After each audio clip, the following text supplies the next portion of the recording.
آپ کی نظروں سے یہ بات اوجھل ہو جاتی ہے. تبھی تو قرآن کہہ رہا ہے متاع الغرور, دھوکے کا گھر, دھوکے کا. یہ خوشنما چیزوں سے تو متاثر ہوگے, تمہیں دنیا میں بہت سی ایسی چیزیں نظر آئیں گی جو دنیا کا نقاب اٹھا کے تمہیں دکھا رہی ہوں گی کہ کتنی بڑی چڑیل ہے یہ دنیا. ان چیزوں سے تم نظر کو چراؤ گے. کل ہمارے ایک دوست ہیں, کنسٹرکشن کا کام کرتے ہیں, بلڈر ہوتے ہیں نا کنسٹرکشن والے, تو میری ان سے بڑی گپ شپ ہے. کہیں ملاقات کے لیے جانا ہوا, بڑا اچھا گھر بنایا انہوں نے, مجھے بھی دکھا رہے تھے, میں نے بھی تعریف کی ماشاءاللہ. گھر کے بالکل ساتھ ہی جھانک کے دیکھو تو قبرستان. آئی بات سمجھ؟ یہ دیوار ہے گھر کی, چھپڑ میں کیا ہے؟ ان کا ارادہ ہے کہ اس دیوار کو اونچا لے کے جائیں گے تاکہ کوئی گھر میں آ کے رہے تو ڈرے نہیں. وہ سبھی کی خواہش ہوتی ہے. میں وہاں قبرستان پہ کھڑا ہو گیا, ادھر دھانک رہا ہوں. میں نے کہا اب دیکھو انسان کی نیچر کیا ہے, جو بھی یہاں آئے گا اس طرف رخ کر کے بلڈنگوں کو دیکھے گا, اپارٹمنٹ کو دیکھے گا, کتنا خوبصورت, کتنا اچھا. ادھر ٹرن مارنے کی کوشش بولو, وہ وحشت بھی تو ہے قبرستان کی پڑے ہوئے.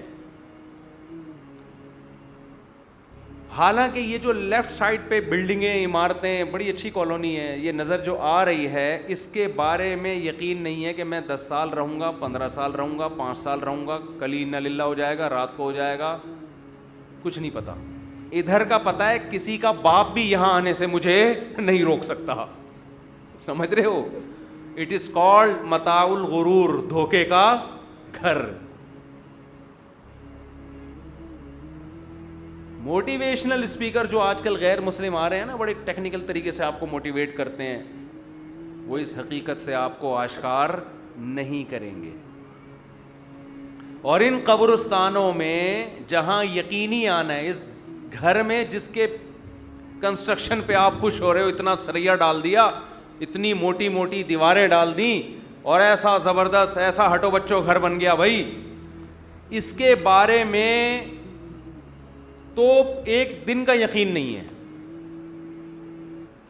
اور کتنے بڑے بڑے بلڈر ہیں جو آج کہاں لیٹے ہوئے ہیں؟ قبروں کے اندر. بزبان حال کہہ رہے ہیں سب ختم. اتنا بھی نہیں کہ اپنا درد دل کسی کو سنا سکیں, یہ حالت بھی نہیں ہے. بعض دفعہ انسان کو تسلی اس سے ہوتی ہے کہ اپنے غم کسی کو سنا تو دینا, رو لے کسی کے کندھے پہ سر رکھ کے, تھوڑی دیر رو کے تسلی ہو جاتی ہے, یار چلو یہ ہوا میرے ساتھ, کوئی تو ہے جو میرا غم سن رہا ہے. ان بیچاروں کا تو غم سننے والا بھی کوئی نہیں ہے. کتنے بڑے بڑے لیٹ رہے ہیں جا جا کے, قبریں کیا ہو رہی ہیں. اور اب تو کراچی کے قبرستان میں ایک ہی مردوں میں کئی کئی لوگوں کو لایا جا رہا ہے. پرانے والے کی ہڈیاں سائڈ پہ کر کے چلو بھائی نیا والا, تھوڑے دنوں میں ان کی ہڈیاں سائڈ پہ لگائیں, پھر شوہر ڈر رہے ہیں کہ ایسا نہ ہو بیوی پہلے مرے اور ہمیں پھر اسی کے قبر میں دفنا دیں. ٹینشن میں آئے ہوئے. وہ ایک آدمی تھا نا, اس کی بیوی بیمار تھی تو ٹینشن میں بیٹھا ہوا تھا. ڈاکٹر نے آ کے کہا کہ افسوس کی بات ہے آپ کی بیوی صرف 2 گھنٹے کی مہمان ہے. ڈاکٹر کا خیال تھا یہی ٹینشن ہوگی اس بیچارے کو کہ اتنی بیمار کیوں ہے. اس نے لمبی آہ کھینچی, سانس بھری لمبی, کہا ڈاکٹر صاحب جہاں پوری زندگی انتظار کیا 2 گھنٹے اور صبر کر لیں گے.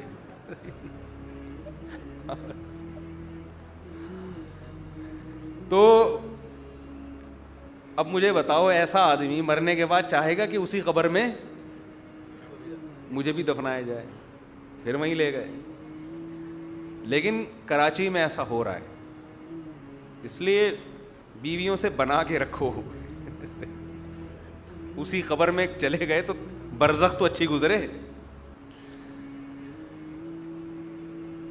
تو آپ دیکھو عمارتوں کو دیکھتے ہیں, لائٹنگ دیکھتے ہیں, کیسی سجی ہوئی عمارتیں, اپارٹمنٹ, بڑے روشن دنیا ہے یہ. بازاروں میں تو ہر دوسرے دن چکر لگ رہا ہے, متاثر ہو رہے ہیں, قبرستان میں جانا نصیب ہوتا ہی نہیں. ہمارے نبی صلی اللہ علیہ وسلم نے فرمایا فزورھا, قبرستان جایا کرو, اس سے آخرت کی یاد تازہ ہوتی ہے. یہ ہے اصل. تو جو غیر مسلم موٹیویشن دیتے ہیں نا, اس میں موت کا تذکرہ بولو نہیں ہو.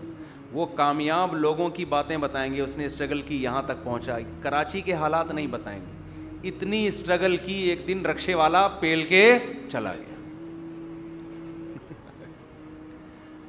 اتنی اسٹرگل کی, ایک دن بارش ہوئی, آپ نے ٹیک لگانے کے لیے کھمبے سے ہاتھ لگایا, آپ نے کھمبے کو چھوڑنے کی کوشش کی, کھمبے کو آپ سے اتنی محبت ہوئی, وہ نہیں چھوڑ رہا آپ کو, کھمبا نہیں چھوڑ, اور آپ کا انا للہ.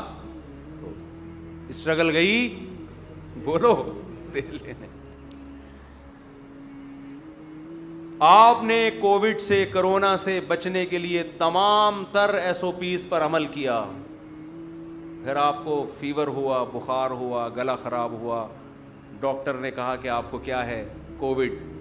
آپ نے ایس او پیز کو وہ والی گالیاں دینا شروع کر دیں جو معین اختر نے انور مقصود کے پروگرام میں اپنے ماموں کے حوالے سے نقل کی تھی.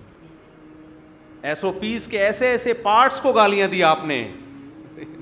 ہمارے ہاں جب لوگ گالیاں دیتے ہیں نا تو بندے کو کم, اس کے پارٹس کو زیادہ. ایسے ایسے پارٹس کو جو اس کائنات میں کسی نے سنے بھی. ایسے لوگ ہیں ایس او پیز پر عمل کیا, پھر بھی کووڈ ہو گیا نا. ابے یہ سب بکواس ہے ڈاکٹروں کی, ایس او پیز اور یہ فاصلہ رکھ کے کھڑے ہو اور چھینکو نہیں, سب بکواس, میں کسی کو نہیں مانتا. وہ بھائی بکواس نہیں ہے, اللہ کی طاقت سے آپ لڑ نہیں سکتے, احتیاط تو کرنی ہے. باقی ہوگا وہی جو کون کہے گا, اللہ چاہے گا. اللہ نے کہا کچھ بھی کر لو. میں اکثر ایک واقعہ بیان کرتا ہوں. ہمارے ایک بہت قریبی دوست, بڑے خوبصورت, بڑے مالدار, بڑے عالم, بہت ہی کم عمری میں ایکسیڈنٹ سے انتقال ہو گیا اچانک. میری بہت اچھی گپ شپ تھی ان سے. میں بہت پریشان تھا کہ یار ان کو تو ابھی زندہ رہنا چاہیے تھا, اتنے قیمتی سرمایہ, ان کے والد نے ان پہ اتنی انویسٹمنٹ کی عالم بنانے کے لیے, ابھی عالم بنے اور ان کی ڈیتھ ہو گئی, بچے بھی چھوٹے چھوٹے. ایک بات اللہ نے دماغ میں ڈالی کہ ان کی موت میں حکمت یہ ہے, اللہ یہ بتانا چاہتا ہے کہ کوئی بھی کسی بھی ٹائم پہ مر سکتا ہے. بس یہ میرے اور آپ کی باتیں ہوتی ہیں کہ اس کو زندہ رہنا چاہیے, اس کو نہیں مرنا چاہیے, یوں ہونا چاہیے, یوں ہونا چاہیے. اللہ کے ہاں یہ اصول نہیں ہے. میں اور آپ سمجھتے ہیں کہ ہمارے مرنے سے دنیا کے کام رک جائیں گے, یہ ہو جائے گا. کوئی کام دنیا کا کسی کے مرنے سے نہیں رکتا, سب چل رہا ہے. اپنے آپ کو اتنا اہم مت سمجھو کہ میں نہیں مروں گا, سمجھتے ہو, تیار رہو ہر وقت. روئی جو ہے نا گھر میں لا کے رکھ لو, جو ناک میں لگائیں گے, کفن بھی لا کے رکھ لو گھر میں.